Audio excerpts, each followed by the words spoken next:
My name is Mark, and for 8 years I thought I had it all figured out. I had a beautiful family, a decent job, and a life that felt stable at least on the outside. My wife, Sarah, and I lived in a lovely suburban home with our 2 kids. On paper, everything looked perfect, but over the past few months, I started to notice changes in Sarah that I couldn't ignore. I'm 34, and I work from home because of a chronic illness that limits my mobility. While my condition makes life a bit more challenging, I always did my best to pitch in around the house. I helped with the kids, made sure to take care of chores, and even hired a cleaner to ease Sarah's load. She worked long hours at her corporate job, and I figured she was just exhausted. But as time passed, her behavior only became more concerning. At first, it was small things. She started misplacing her keys, or forgetting to pick up our daughter from school. Then it escalated. She'd come home late from work, only to be glued to her phone, barely acknowledging me or the kids. I tried to brush it off, thinking maybe she was dealing with stress or feeling overwhelmed. I knew her job was demanding, and we both had our struggles, but it was harder and harder to ignore the distance between us. I started to feel like I was raising our kids on my own. She seemed to withdraw emotionally. When I'd try to talk to her, she'd get defensive, brushing off my concerns with comments like, "I'm just tired," or "I have a lot on my plate." It wasn't just the little mistakes anymore. There was an emotional void that I couldn't fill, no matter how hard I tried. Then, one evening, everything came to a head. I came back from running a quick errand to find Sarah in our bedroom, absorbed in her phone, as usual. She hadn't even checked in on our kids or said goodnight. Normally, she would be involved, making sure everything was settled for the night. But tonight, it was like I was invisible. Our son was already in bed, and it was clear she hadn't even noticed. I confronted her. I asked if everything was okay, if something had been bothering her, but she brushed me off. "I'm just tired, Mark," she said again. It was the same excuse I had heard too many times. But this time, something inside me snapped. I knew there was more to this than just exhaustion. I could feel it in my gut. I needed answers. Sarah had always been open with me, and I trusted her completely. But now, that trust was being chipped away, piece by piece. Something felt off, and I couldn't ignore it anymore. I started paying closer attention to her behavior, her phone, and everything that seemed out of place. What I discovered turned my world upside down. My suspicions only grew with each passing day. It wasn't just the way Sarah had been acting. It was the way she seemed to pull away from me, from our family. Her behavior was becoming more erratic, and I couldn't shake the feeling that something wasn't right. One night, after we put the kids to bed, I couldn't take it anymore. Something in me urged me to look at her phone. I know it's a violation of trust. I know it's not something I should have done. But in that moment, I needed to understand what was happening, and my gut was telling me that something wasn't adding up. I had tried to be patient, to give her space, but the distance between us was widening, and I couldn't figure out why. I quietly unlocked her phone and began to scroll through her messages. What I found made my heart stop. It wasn't just innocent flirting. It wasn't just friendly banter between coworkers. It was an affair. She had been having an affair with her boss, John, a man I had always known to be just a professional colleague of hers. But what I found in those texts was far from professional. They were explicit, filled with flirtatious messages, promises to meet at hotels, and plans that went far beyond the boundaries of what I could ever imagine. I felt sick to my stomach as I read through each message. I had never suspected John. He had always seemed like a nice enough guy, someone I had shared a few casual conversations with during company events. But here I was, looking at the evidence of betrayal, of lies that had been building right under my nose. I sat there staring at the screen, my mind racing. I thought about the late nights, the absences, the way she had been acting distant. All of it now made sense. Sarah had been sneaking around behind my back, and I had been so blind to it. When she came into the living room later, I confronted her. My heart was pounding, my hands shaking, but I had to know the truth. I asked her straight out, "Are you having an affair with John?" Her face turned pale, and I could see the panic in her eyes. But instead of coming clean, she tried to deny it, claiming it was nothing more than harmless flirting, that I had no right to invade her privacy by looking through her phone. That's when the anger started bubbling up. How could she stand there and lie to me like that?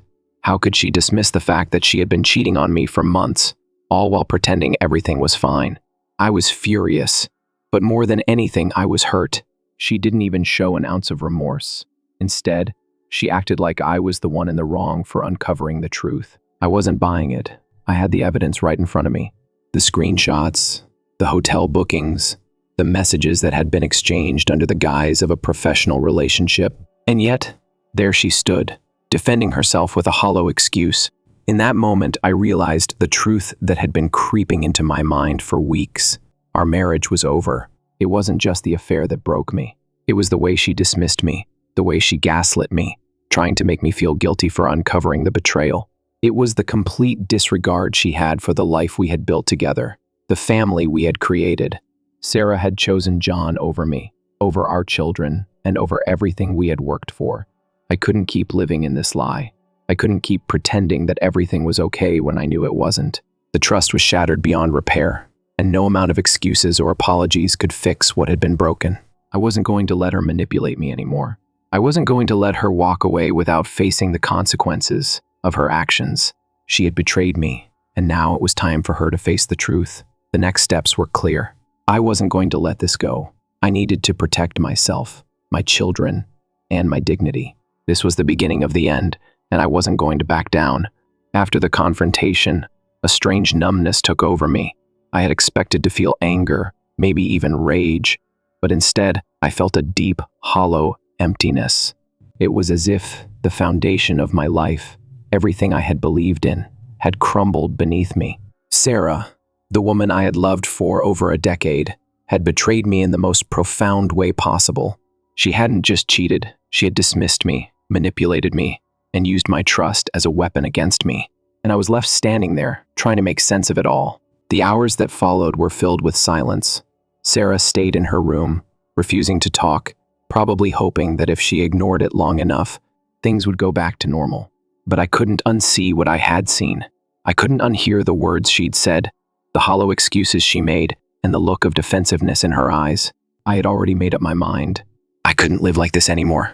I don't think I've ever felt as alone as I did in that moment. My mind kept racing with thoughts of our children. What would they think when they found out? How could I possibly explain to them that their mother, the woman who had promised to stand by me through thick and thin, had broken that promise? The thought of them being hurt by this was unbearable, but I knew that I couldn't keep living a lie just to shield them from the truth. They deserved better than that. I spent the next few days in a daze, trying to wrap my head around the mess that had been created. I wasn't sure where to start. I had been blindsided, and the world around me felt like it was spinning out of control. But one thing became painfully clear. I couldn't stay in this toxic environment anymore. I couldn't let this betrayal define the rest of my life. I had to take action. I filed for divorce. It wasn't an easy decision. We had built a life together, a family. We had shared dreams and plans, and suddenly, all of that had been ripped away. But as much as it hurt, I knew it was the only way forward. Staying in this marriage would mean living in a constant state of betrayal, a constant reminder of the woman she had become, and I wasn't going to allow that. Not for me, and certainly not for our children. Sarah tried to fight me on everything. She tried to convince me that we could fix things, that she could change. She apologized, begged for another chance, but her words felt hollow. The trust was gone, and no amount of pleading could bring it back. I had been betrayed, and I wasn't willing to let her back into my life, not after what she had done. She also tried to play the victim. She claimed that the affair was a result of our problems, our lack of communication, the distance between us. But I wasn't buying it. I had given her everything I had. I had supported her, cared for her, and been a dedicated partner for years. I had worked through my own challenges, both physical and emotional, to be there for her and for our family. And yet she had chosen to cheat. She had chosen to lie and deceive. She had chosen him over me. As the divorce proceedings moved forward, things only became more complicated. I was granted full custody of our children, and although I was relieved, I couldn't help but feel a pang of guilt. I didn't want to take them away from their mother, but I knew that it was for the best. The way Sarah had acted, the way she had abandoned her responsibilities as a wife and mother, made it clear that she wasn't capable of being the parent they needed. It wasn't long before Sarah started to realize that her actions had consequences. She tried to manipulate the situation, offering to change, promising she would be better, but I wasn't having it. The damage was done. Her lies and betrayal had shattered everything we had, and I wasn't about to let her walk away without facing the full extent of what she had done. I had given her chance after chance to make things right, and each time, She chose herself over our family. There was no going back. As the divorce moved forward, I focused on protecting our children. I made sure that they had everything they needed and that they wouldn't be affected by the mess I was dealing with. They deserved stability, and I was determined to give that to them. I didn't want them to grow up seeing their parents at war with each other. I wanted them to know that no matter what, they could count on me. Sarah didn't take the news well. She tried to spin the narrative, telling people that I was being unfair, that I was the one who had pushed her into the affair. But the truth was clear. She had made her choice. She had chosen to betray me, to lie to me, and to tear our family apart. And now, she would have to face the consequences of her actions. As much as I hated the situation, as much as I wanted to go back to the way things were before, I knew that this was the only way. I couldn't keep living in a relationship built on lies. I couldn't keep pretending that everything was okay when I knew it wasn't. Sarah's actions had destroyed the trust we once had, and without that trust, there was nothing left between us. I wasn't going to let her manipulation work on me anymore. I wasn't going to let her guilt trip me into feeling sorry for her. She had made her bed, and now she had to lie in it. I had been there for her in every way possible, but when I needed her the most, she had chosen someone else. It was time for me to start focusing on myself and my children. We deserved better than this, and I was determined to give us the fresh start we needed. As the divorce proceedings continued, I knew that the hardest part was still to come. The reality of what Sarah had done was starting to sink in, and the pain of it all was overwhelming at times. But I had to remind myself that this was for the best. The best for me, the best for the kids, and the best for our future. And slowly, I began to realize that this was not the end of my life. It was just the beginning. A painful, difficult beginning, but a beginning nonetheless. I had the chance to rebuild, to start over, and to learn from this experience. I would move on, one step at a time, no matter how difficult it seemed, because at the end of the day, I knew one thing for sure: I deserved better than what Sarah had given me. And my children deserved a father who was strong enough to protect them from the damage she had caused. It wasn't going to be easy, but I was ready to move forward, and in time I would heal. As the days dragged on, the weight of everything that had happened began to sink in. It wasn't just the betrayal from Sarah, or the shattered trust, or even the complicated legal proceedings of the divorce. It was the fact that everything I thought I knew about my life had been a lie. The life we built together had been an illusion, and now all of it, the love, the family, the memories, was slipping away. I couldn't let that be the end of it. I needed more than just a divorce. I needed them to understand the gravity of what they had done. I couldn't let Sarah and John, especially John, walk away without facing the consequences of their actions. I couldn't let them keep this secret and pretend it was just a momentary lapse in judgment. No, what they had done was deliberate, cruel, and meant to tear apart everything I had worked for. And it wasn't just me who needed to know the truth. The people who worked with Sarah and John needed to understand who they were truly dealing with.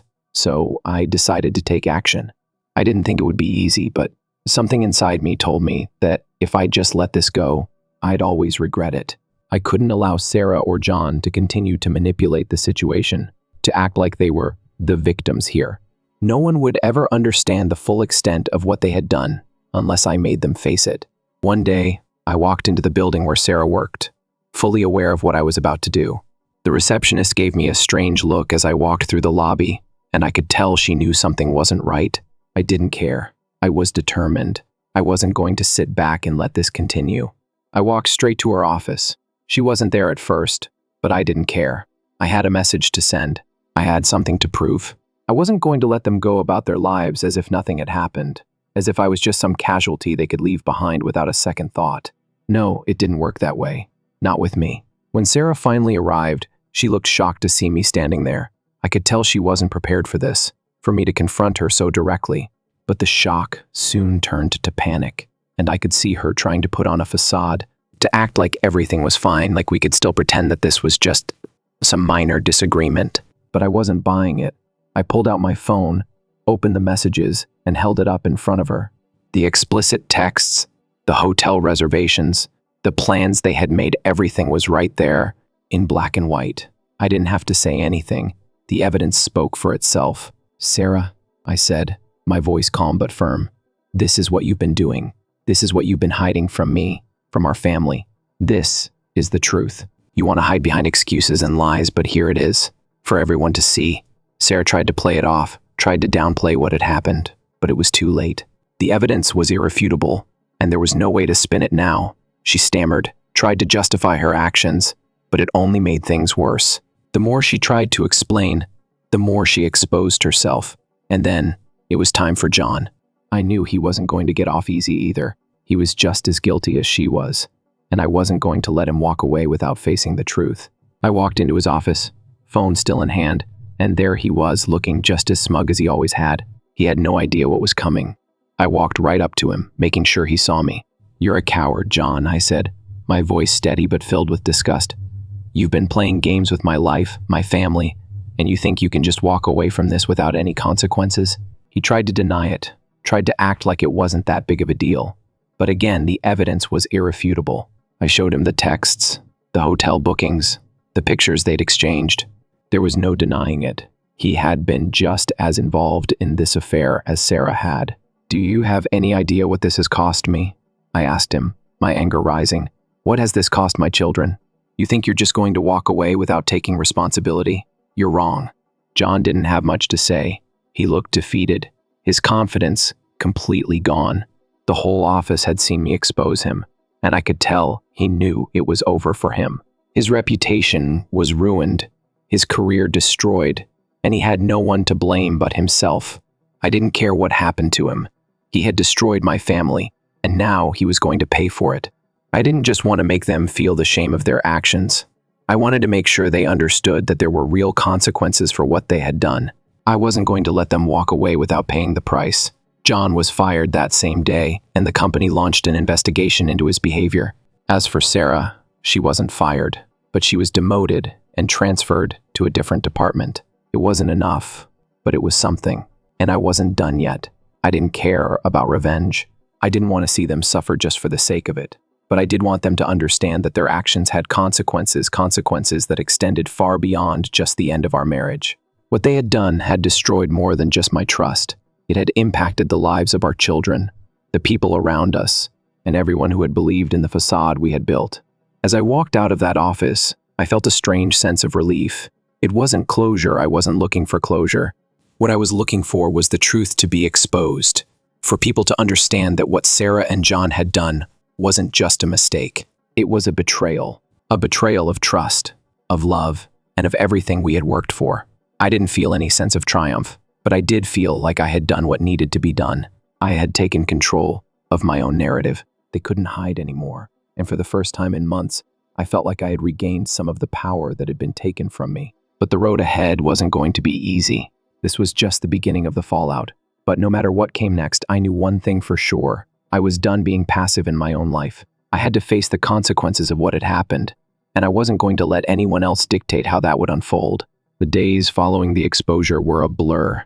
I was still reeling from the shock of everything that had happened, but there was no time to wallow in self-pity. The divorce proceedings were already underway, and I had a responsibility to ensure that my children were shielded from the fallout of their mother's choices.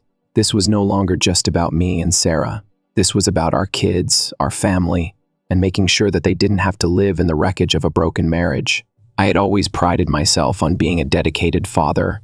I had done everything I could to be present for my kids, to be there for them in ways that they needed. But now, I had to face the reality that my children would have to live through the consequences of Sarah's actions. They would have to navigate the fallout from the affair, from the divorce, and from the destruction of everything they had known. I wanted to shield them from the worst of it, but I knew I couldn't protect them from everything. The truth was out, and it was a truth that would change all of our lives forever. There was no going back from it. I remember the first meeting with our lawyers. Sarah had tried to act like everything was normal, like we could still have a civil conversation about our future. But the truth was that nothing was normal anymore. The trust had been shattered beyond repair, and no amount of pretending could fix what had been broken. Sarah still tried to act like she was the victim in all of this. She claimed that the affair was just a result of our marriage falling apart, that she had been neglected and that John had helped her feel seen. She spoke as though I had been the one who pushed her into his arms, as though it was my fault that she had made the decision to cheat. I wanted to scream, to tell her how wrong she was, but I held my composure. She didn't deserve my anger anymore. The divorce wasn't going to be easy. Sarah fought for everything she could, trying to get alimony and more time with the kids. But the more she pushed, the more she showed me that she didn't understand the depth of the damage she had caused. She didn't get that her actions had destroyed our family. She didn't seem to care that the pain she had caused wasn't something I could just move past. When it came to custody, I was granted full custody of our children. I was relieved, but at the same time, it was a bittersweet victory. I knew I was doing the right thing for them, but I also knew that this wasn't the life I had imagined for them. I never wanted to be the one to break up our family. I had always envisioned Sarah and I raising our children together, giving them a stable home and a future, but that was no longer possible. As for Sarah, she didn't get the financial support she had hoped for. The court ruled that since she had been the one to destroy our marriage, she wasn't entitled to anything. I had always supported her financially, had worked hard to provide for our family, but now that trust was gone. I wasn't about to let her manipulate me into giving her what she didn't deserve. She had made her choices, and now she had to live with the consequences. I didn't want to be cruel. I didn't want to take everything away from her, but I couldn't let her walk away from this without facing the full reality of what she had done. She had been the one who chose to have an affair, to break our vows, to destroy the family we had worked so hard to build. She didn't deserve a second chance, not when she had already thrown away the first one. The weeks after the court hearing were filled with tension. Sarah tried to reach out, to plead for more time with the kids, but I refused. I couldn't allow her to manipulate me anymore. She had made her choices, and now she had to live with them. The kids were mine to protect, and I wasn't going to let her come in and out of their lives, as though nothing had happened. Sarah also tried to claim that John had pressured her into the affair, but I wasn't buying it. The investigation into his behavior had already proven that he had been fully complicit in this. He had used his position of power to manipulate Sarah, but she had been the one who had gone along with it. She had been the one who had allowed it to happen, who had made the decision to lie to me, to betray me. 2 months later, the truth about John's involvement came to light. After the company's investigation, he was fired. His career was destroyed, and no one would ever look at him the same way again. He had been exposed as a manipulative, dishonest man who had used his power to ruin a family. There was no coming back from that. As for Sarah, she wasn't fired, but she was demoted and transferred to a less prestigious position. It wasn't the career-ending consequence I had hoped for, but it was something. She had to live with the fact that her actions had cost her something she had worked so hard for. The company had made it clear that they would no longer tolerate the kind of behavior she had exhibited. She had lost the respect of her colleagues, and that was something that would be hard to rebuild. I didn't feel triumphant about any of this. I didn't want to see her suffer, but I couldn't ignore the fact that she had caused this. She had made choices that had destroyed our family, and now she was going to have to face the consequences. I remember sitting alone in my office one evening, staring at the papers that had been signed, the finality of it all settling in. The divorce was final. Sarah was no longer my wife. The life we had built was over, and I was left to rebuild. But as I looked around at the life I had left, I realized that it wasn't the end. It was a new beginning. I had my children, and that was all that mattered now. We would start over, and we would make a new life for ourselves. I didn't know what the future held, but I knew that I could face it. I had been through hell, and I had survived. I was stronger for it, and I would continue to grow stronger as I moved forward. Sarah had made her choices, and now she had to live with them. But I wasn't going to let her define my future. I had already learned the hardest lesson of all, that trust is fragile. And once it's broken, it's hard to rebuild. But I also knew that I could heal. And for the first time in a long time, I felt a sense of peace. The storm was over, and now it was time for me to move on. Time has a strange way of moving, especially after something like this. At first, everything feels heavy. The weight of the betrayal, the anger, the sadness, it all sits on your chest like a stone. You can't breathe, can't think straight. But slowly, little by little, the stone starts to crack. The sharp edges dull, the weight lessens, and eventually you realize that you're no longer suffocating. You're just breathing, one breath at a time. It wasn't easy, not by a long shot. There were nights when I'd wake up, my mind racing with all the what-ifs and whys. Nights when I thought about the life I had lost, the family, the future, the trust. I'd look at my kids, at how much they had been hurt by everything that had happened, and it would break me. They didn't deserve this. They didn't deserve to be caught in the middle of a mess that wasn't theirs to deal with. But I knew that no matter how much it hurt, no matter how much I missed the person Sarah had been, I had to keep moving forward. For them, for me. In the months that followed, I focused on rebuilding. Not just my life, but my identity. I had spent so many years being Sarah's husband, being the guy who has it all, that I didn't know who I was outside of that. But as the divorce became final, as I started to adjust to the new reality, I began to see myself more clearly. I was no longer defined by the broken pieces of a marriage that had crumbled. I was Mark, just Mark, and that was enough. I spent more time with my kids, really being there for them in ways I hadn't before. I made sure they knew they were loved, that they were safe, that everything would be okay. It wasn't always easy. They had questions, of course. They wanted to know why their mom wasn't there as much anymore, why things were so different. I didn't have all the answers, and I didn't want to lie to them. So I kept it simple. I told them that sometimes people make mistakes, that sometimes those mistakes hurt others, but that we could still be a family, even if the pieces didn't fit together the way they used to. We had to adjust to our new normal, and it wasn't always comfortable. There were times when I felt like I was failing them, like I was still so broken that I wasn't capable of giving them the stability they deserved. But every day, we got a little bit stronger. And every day, I realized that we were going to be okay. I focused on taking care of myself too.